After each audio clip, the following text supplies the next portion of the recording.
The Angels will stop at nothing to win the 2011 World Series.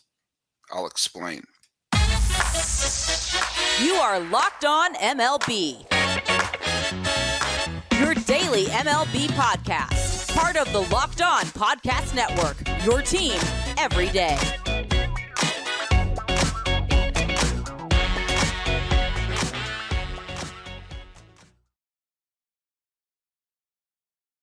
Hello, baseball fans. Welcome to Locked On MLB, part of the Locked On Podcast Network, where it's your team every day. This is the daily podcast. We talk about all of Major League Baseball. I am yours, Paul Francis Sullivan. Please call me Sully. I am an Emmy-nominated television producer who has been a baseball podcaster for well over a decade now, and we've wrapped up our fifth full season as a host here on the Locked On Podcast Network. Thanks so much for making us your first listen every day. Check out some of the other great shows of the Locked On Podcast Network, including Locked On Rangers, where Bryce Patrick brought back former co-host Morgan Price for a little bit of a celebration of the Rangers World Series championship. Hey, if you listen to us every single day and you want to post on Twitter at Locked On MLB Pods, same handle for Instagram. If you want to go to my personal handle, which is Sully Baseball on Twitter, Sully Baseball Podcast on Instagram, or down here on the YouTube channel, make sure to put a hashtag. Where is it here? The hashtag is Everyday Sully.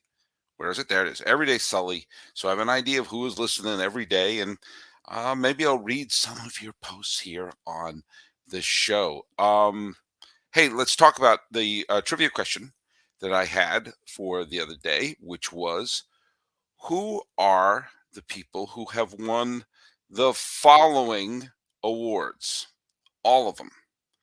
The Rookie of the Year, the MVP, and the Cy Young Award. Now, some of you got the first one.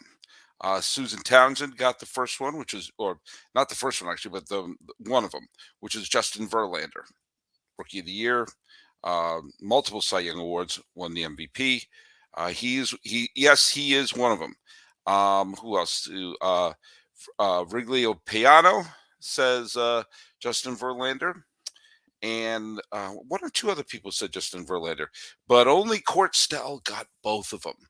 Justin Verlander and the late Don Newcomb, star for the Brooklyn Dodgers all those years, and early on in the winning of the Cy Young Award. There you go. That's your trivia question. I got a good one for later today. So wait till the end of the show. You'll get the new trivia. Jono1236 had an interesting comment because there was a little bit of a back and forth between me and a couple, John Murphy Jr. and some other people who did not buy the fact was it Arcade Perfect Reviews. Okay, Arcade Perfect Reviews. I don't know. I'm Sully Baseball. They didn't buy the fact that the Cubs would spend all that money to sign Shohei Ohtani, and I made the point that, okay, first of all, yeah, I know the Cubs don't usually shell out that kind of money. There's not usually a free agent like this out there, but also this is more than just getting a all-star hitter who could come back not in 2024, but in 2025 and beyond and still be a fine pitcher, an all-star hitter and a fine pitcher. Do you know what you're also going to have? You're going to have an unbelievable tidal wave of revenue coming in with, butts in the seats, with attention being put on the team, with ad revenue and everything.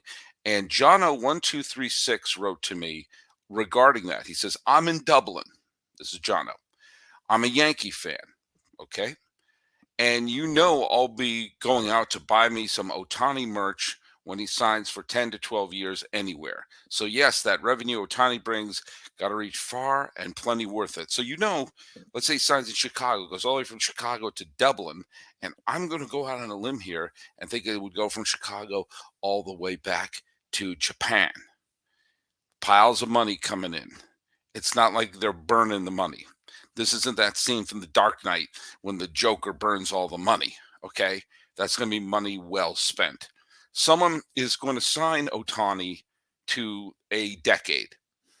And when his career winds up, he will have spent the majority of that career with one of these teams that are not called the Angels. The Angels are going to be a big part of our discussion here today. And if by the tail end of his contract he's not producing, then that's not the point. All the money he's going to bring up early on is the point. And if one of those teams goes all the way to the World Series and they build that revenue up and get the ticket sales and everything like that going on, believe me, it's all going to be worth it. I made the comment at the beginning about the Angels wanted to win the 2011 World Series. I promise I'll explain what that means. But the first hint of what that means is I talked about yesterday that the Angels are going to get a new manager. They are not going to have Shohei Ohtani. Okay. If Shohei Ohtani re-signs with the Angels, I don't know what I would do. I was about to say something. I said, I will buy you, yes, you, a condo in San Francisco. Which if you've ever been to San Francisco, you know that there's no such thing as an inexpensive condo. I'm absolutely positive that Shohei Ohtani is signing elsewhere. I know the odds-on favorite is Los Angeles, the Dodgers. I still think he could go to the Giants. The Giants are dying to make a splash, not just in McCovey Cove, but it's not going to be the Angels. But I was saying the other day that the Angels are probably going to have themselves an interesting manager in 2024 and beyond. Buck Showalter's name popped up, Benji Gill's name popped up, Ron Washington's name popped up. And I said, whoever they get, they're going to get an interesting figure. And in comes Ron Washington. Ron Washington is going to become the new manager of the Angels. I happen to love this pick for a bunch of reasons. First of all, it's impossible not to love Ron Washington. He has had success as a manager. Remember, the Rangers were one ill-timed Nelson Cruz leap from winning the 2011 World Series, but that's all wiped out now, Ranger fans. Isn't it interesting that Nelson Cruz retired immediately after the Rangers won the World Series? The image of that game is now wiped out, but and he is retired after a fine career. But Ron Washington is one of these baseball lifers. He was a player for many years. He was a coach for many years. He was even portrayed in an Oscar-nominated movie. That's right. The character of Ron Washington was a major character in the film Moneyball. Has that great scene where Brad Pitt's character of Billy Bean is trying to convince what's his name, Chris Pratt from Guardians of the Galaxy, as Scott Hatterberg, that he could change from being a catcher to a first baseman. And he says that, first base is a very easy position. And he's there with Ron Washington. He says, go tell him, Wash, it's an easy position. It's easy. And then Ron Washington says it's incredibly difficult. By the way, Brent Jennings, in case you're keeping score at home, Brent Jennings is the tremendous character actor who played the part of Ron Washington in Moneyball. He was in if I'm not mistaken, he was in Witness too. Anyway, he's been in 10 billion TV shows and movies along the amongst the years. Was he in Witness? Yes, he was in Witness. I was right. He played Harrison Ford's partner in Witness. By the way, great movie. But Ron Washington coming to the Angels is, I think, just phenomenal because, first of all, you get another baseball lifer, and I think you're going to start to see, and I'll get to some of the other names later. You're going to start to see with the trend of Dusty Baker winning, with Bruce Bochy winning. People say, what other successful manager can we dust off and make a and give another managerial shot to? And sometimes it has been unsuccessful, like Tony La Russa, but we're starting to see, hey, maybe there's something to having experience. Maybe there is something to being an experienced manager. But this is not, Ron Washington hasn't been someone passive over the last couple of years. He's been the third base coach for the Atlanta Braves. He was there when they won the World Series, and he is known as being a great teacher of players along the way. And Uh, and basically, that's what you're going to get from him. And when you look at some of the Angels are going to have a very young team.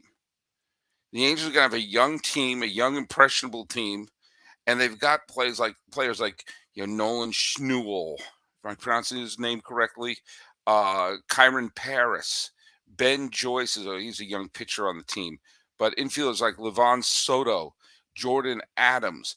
And you got another infielder by the name of Trey Cabbage, who's kind of an infielder outfielder, mainly an outfielder for them. But you got a bunch of young players who he would be a terrific teacher for. And for a team that has a steady veteran like Mike Trout, you got to think the Angels can come in and say, hey, look, we have Trout in the outfield. We got to have one solid veteran in the infield and one solid veteran in the rotation. And Ron Washington being the teacher and hopefully getting the defense to be able to prevent runs.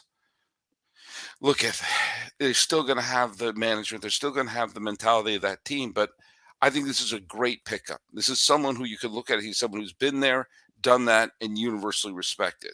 And you're going to have a little bit of that, that Dusty Baker quality of him, which was he's a baseball lifer. And all he's missing in his resume as a manager is that World Series title that he came oh so close to getting. And so I think this is a great signing. I'm all for it. Ron Washington is impossible to root against, and I would love to see the Angels do well. So what did I mean by that crack about the 2011 World Series? Well, you know what? I promise you, I'm going to get to that. But first, we're going to talk about our friends over at Jase Medical. Now, look at we talk about a lot of things on the show. We talk about things that are fun, but let's talk about something maybe a little bit more important. Whether you're on extended travel or bracing for a major weather event or limited by yet another supply shortage, you are covered, my friend, thanks to our partners at Jase Medical. Life-saving antibiotics and a long list of daily medication can be ordered in a 1-year supply. Even ED generics for Cialis, Viagra, easy for you to say, and any other prescription like that. Go online to jasemedical.com, receive your 12-month supply on your daily medication. Remember to use the promo code LOCKEDON at checkout for a discount as well. A verified customer has said about Jase, I'm thankful for the service. Supply chain issues have caused me to cut pills in half to have it. I ordered most of my daily meds with a year's supply, and I also ordered an antibiotic kit. I feel secure now. Prices are lower than local pharmacies. I highly recommend this for everyone. If you or someone you love need a peace of mind by having a year's supply of any daily med, go to jasemedical.com to see if it's offered for you. Remember the user promo code locked on for $20 off of your.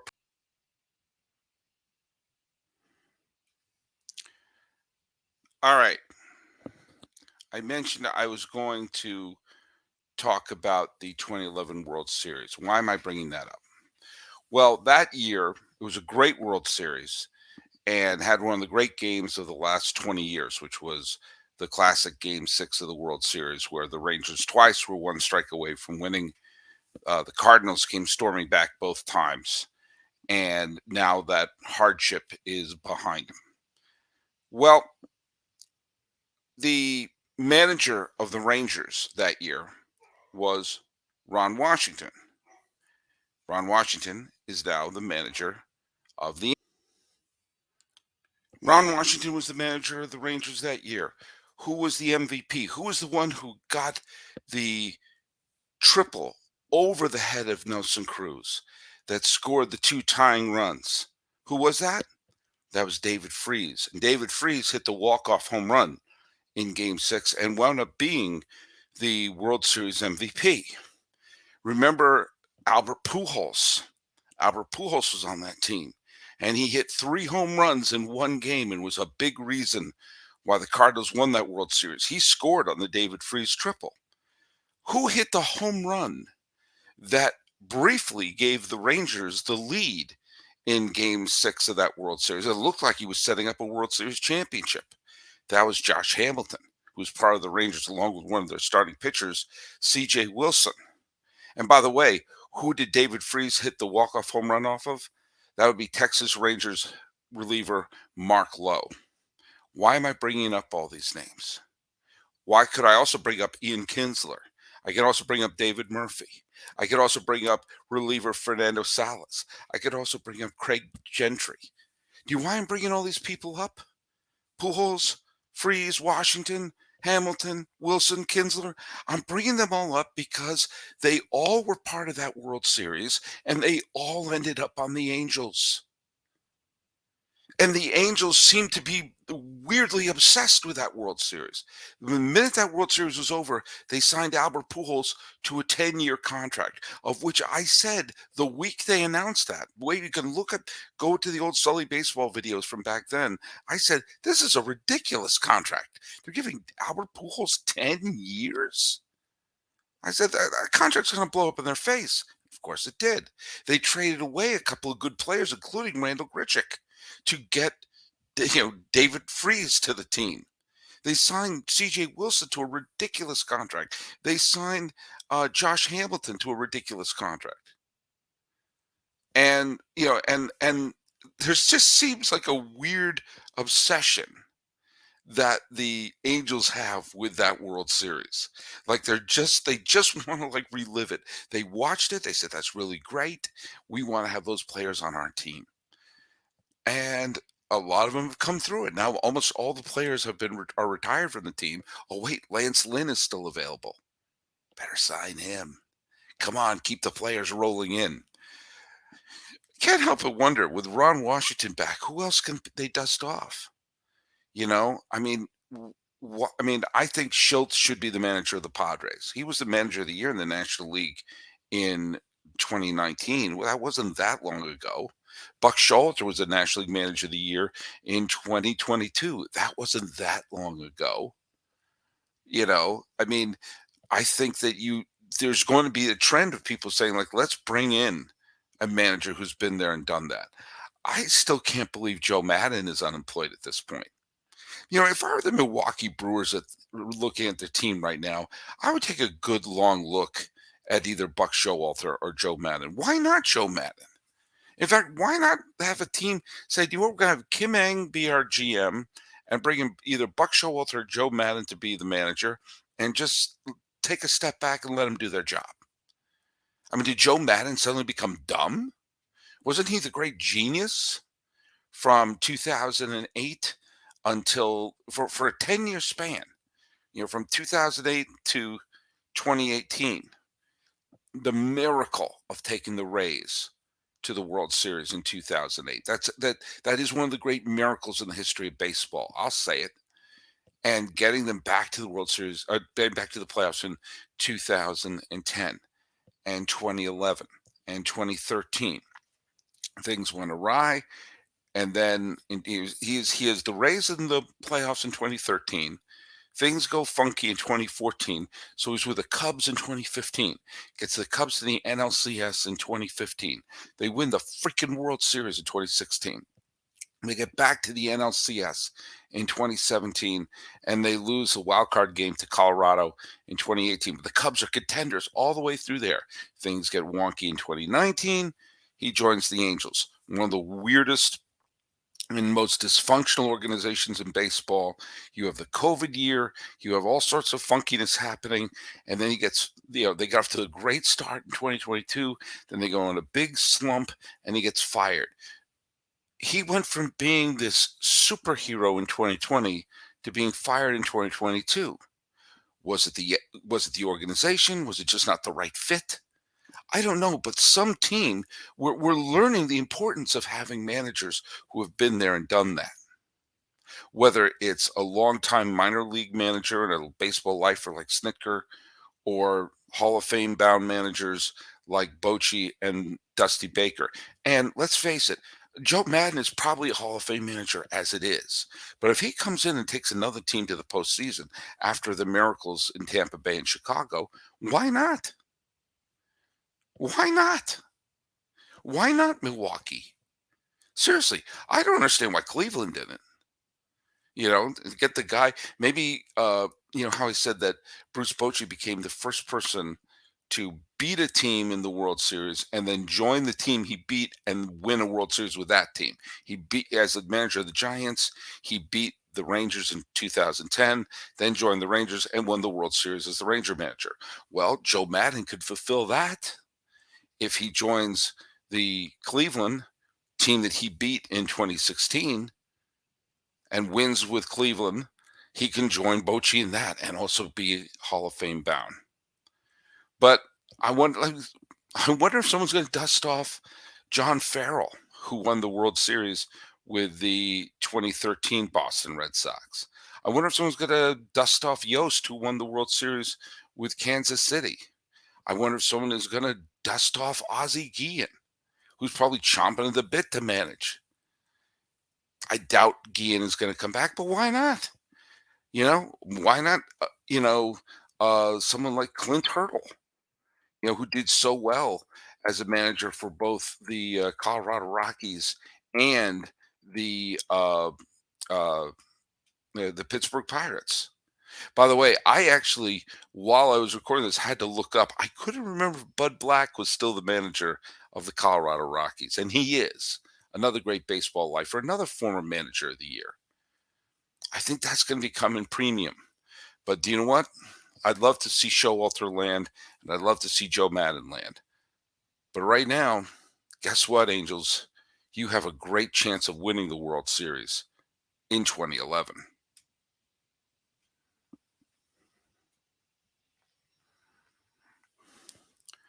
One of the things I saw, by the way, in the off season, during the regular season, I'm always at baseballreference.com, the single greatest website in history of planet Earth. In the off season, I'm always at MLB Trade Rumors.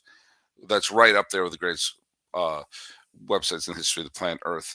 And one of the things that was listed on Wednesday afternoon was the reports. Steve Adams wrote a thing about how new Red Sox chief of baseball operations, Craig Breslow, who was a former player for the Red Sox, won a World Series as a member of the Red Sox. There's lots of trade interests revolving around Alex Verdugo, and he's Verdugo would probably be a good player who could probably use a change of scenery. He clashed badly with Alex Cora, and there's a lot of teams, including Cleveland, who could use who could use his help, who could use his bat. And Verdugo is, still in his 20s. He's 27, and he is under. He could be a free agent after next year, and he's making somewhere between. He hasn't signed a contract. He's eligible to arbitration. He'll make 7 to 10 million. And the Red Sox will probably trade him. And as a Boston, as an unabashed Boston fan, I hope the Red Sox get a reliever for him because the Red Sox need pitching depth. They're not going to get a frontline starting pitcher for him, but if they could get pitching depth, then that could work out fine. And if that happens, and I hope they get the best for him. Breslow is a new GM or the new person in charge there, and I hope he gets something pretty good. A decent relief pitcher.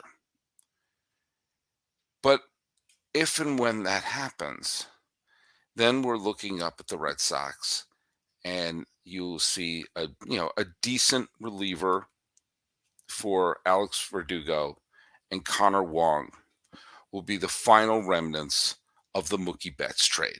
Because Jeter Downs, who people were wondering, is he going to be the next great shortstop, great infield for the Red Sox?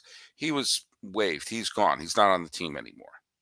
And Verdugo was supposed to be the everyday outfielder that was going to replace him. Connor Wong's done an okay job as a catcher. He's a serviceable catcher. He did well last year. And Alex Verdugo had stretches where he looked like an all-star and stretches where he looked like he forgot he was a major leaguer. And he kept clashing with Alex Cora about things like hustle and desire and taking his head out of his rectum. And maybe the change of scenery. I mean, obviously, he and Cora did not get along. We all saw that. And there was all the sort of, oh, we're trying to, patch things up and everything like that. Um, he always made me scratch my head as a player for the Red Sox because, he had a checkered past and there's some questionable things is that he did as a farmhand for the Dodgers. And he had a couple of years where he was okay, not great. His OPS plus in the full seasons he played was always like around like 107, 102, 100. In other words, a average player with okay double-digit homer power, but nothing great. OPS is in the high 700s, but nothing great. And he was the big prize in the Betts deal. And if he's dealt for a decent middle reliever, which the Red Sox need, and they'll have a decent middle reliever and a okay catcher, while the Dodgers have an MVP candidate. I mean, just every year, the stupidity of the Mookie Betts trade is getting larger and larger. And if you're going to write me saying some excuse for it, you're wrong. It's one of the worst trades in the history of baseball. And it was such a 2x4 to the face that I had to kind of step away from the Red Sox for a year. The COVID year, I didn't really follow the Red Sox because I was so disgusted by them. I actually followed other teams more. The Red Sox stunk. Now, yes, am I a hypocrite? Sure, because the next year when they got to Game 6 of the ALCS, I loved it. I loved it. And, in that way, the Red Sox know that, Boston fans, can eat out of their hand in a certain way. But it's still, it wasn't Bloom's fault in a way because he was forced to do the trade by ownership who, billionaires with money flowing in like a river into Fenway Park where they can print money, no money problems whatsoever. A billionaire owner and a wealthy franchise said, I want to save $7.22. And they traded away their franchise player and they'll get in return. And in 2024, if all goes well, they'll get an okay reliever and a serviceable catcher. How could anyone look at that trade as anything but an abject and complete disaster? But do you know what you can't do? You can't do this the sunk cost fallacy. You got to just try to improve the team as it is right now, and a reliever would improve them. And you got to just shake it off. You got to Taylor Swift this and shake it off and say, look, it's happened. It's done. The trade's one of the great disasters in the history of baseball. Time to move on. And it's time for me to move on to today's trivia question involving trades. Sometimes you have a trade like the Mookie Betts trade, which was a complete calamity. Sometimes you have a trade like the one that took place between Minnesota and Miami before Arise and Lopez, where both sides get an all-star who helped their team into the postseason. But the ultimate trade, and this has happened a few times, happens when one team trades a future Hall of Famer for another future Hall of Famer. And the question is this: when was the last time there was a trade that involved one player who is currently in the Hall of Fame traded for another player who is currently in the Hall of Fame? They weren't necessarily the only ones involved in the trade, but when was the last time there was a deal involving two players who are currently in the Baseball Hall of Fame? One team traded their Hall of Famer for another Hall of Famer. It happened, and these two players went on to have some of their best years in their career after the trade. So it wasn't like they traded, it wasn't like two Hall of Famers at the end of their career. No. These were all-stars whose best years were ahead of them. So what trade am I talking about there? And put it down here at Lockdown MLB Pods on Twitter or on Instagram or in the YouTube page. Talking about the Angels' obsession with 2011 and the Red Sox just never going to be able to shake this off until they win another one. This has been Locked On MLB. I am your host, Paul Francis Sullivan. Please call me Sully.